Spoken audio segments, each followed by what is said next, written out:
மிளகு ரசம் எப்படி செய்யறதுன்னு பார்ப்போம். வாங்க வீடியோக்குள்ளே போகலாம். ஒரு சின்ன சைஸ் புளி எடுத்துக்கலாம், நெல்லிக்காய் அளவுக்கு.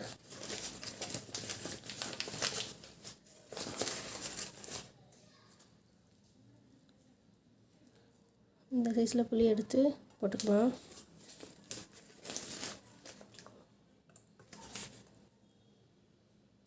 இதில் தண்ணி ஊற்றிக்குவோம், எந்த அளவுக்கு தேவையோ.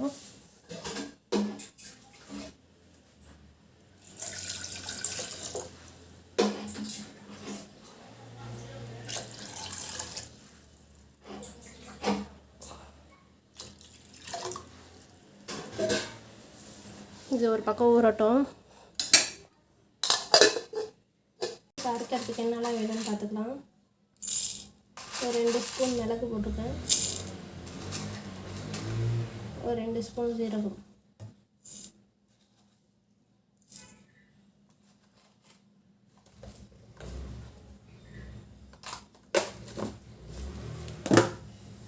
ஒரு 4 பல்லு பூண்டு,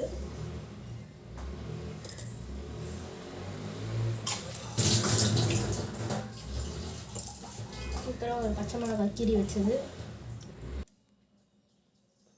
கொஞ்சோண்டு கருவேப்பிலை போட்டு இதை அரைச்சி எடுத்துக்கலாம்.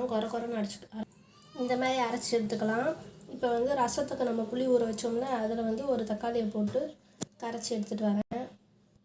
இந்த புளியில் இப்போ ஒரு தக்காளியை சேர்த்துக்கலாம், சேர்த்து நல்லா கரைச்சிக்கலாம். புளி கரைச்சி எடுத்தாச்சு தக்காளியோட. இப்போ தாளிச்சிக்கலாம். கொஞ்சம் எண்ணெய் ஊற்றிக்கலாம்.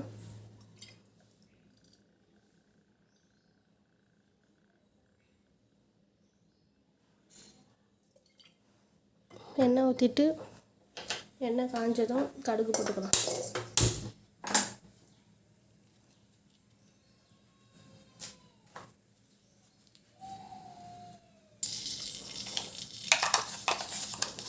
கொஞ்சமாக கடுகு போட்டுக்கணும்.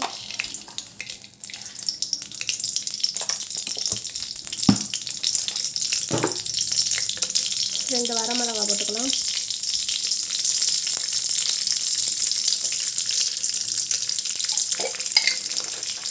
கொஞ்சோண்டு பெருங்காயத்தூள் போட்டுக்கலாம்.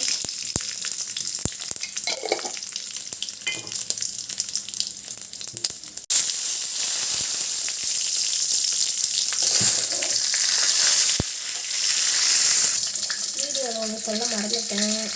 இந்த ரசத்தில் நம்ம கரைச்சி வச்சோம்ல, அதில் இந்த மிளகு சீரகம் பொடி பண்ணி வச்சுட்டேன். இதில் போட்டு நம்ம முதல்ல கலந்துக்கணும்.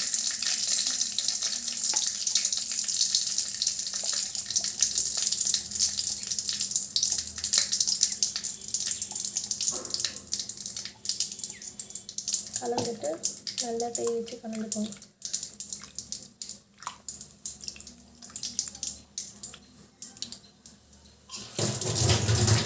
இப்போ நம்ம இது போட்டோம்னா, கடுகு இதெல்லாம் போட்டோம்னா அதில் இந்த ரசத்தை ஊற்றிக்கலாம்.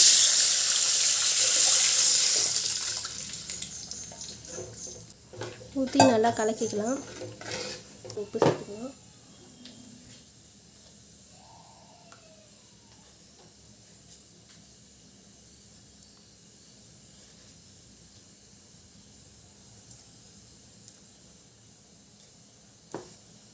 உப்பு சேர்த்துட்டு இப்போ நம்ம ரசப்பொடி சேர்த்துக்கலாம்.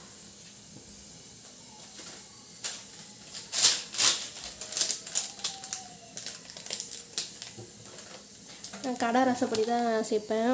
இந்த ரசப்பொடியை 5 ரூபா பேக்கெட்டு, இது மொத்தமாக சேர்த்துக்கலாம்.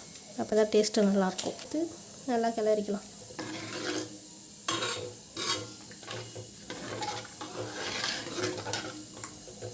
கிளறிட்டு இது ஒரு கொதி வரத்துக்கு முன்னாடி நம்ம கொத்தமல்லியை போட்டு இறக்கிடலாம். ரசம் இப்போ கொதிக்குது. இன்னும் லைட்டாக கொதிக்கிறப்ப டக்குன்னு ஆஃப் பண்ணிடணும்.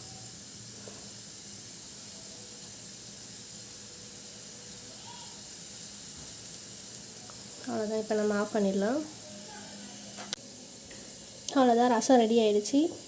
எங்களோட சேனல் பிடிச்சிருந்தா லைக் பண்ணுங்கள், ஷேர் பண்ணுங்கள், சப்ஸ்கிரைப் பண்ணுங்கள், கமெண்ட் பண்ணுங்கள். தேங்க்யூ. நெக்ஸ்ட் வீடியோவில் பார்ப்போம்.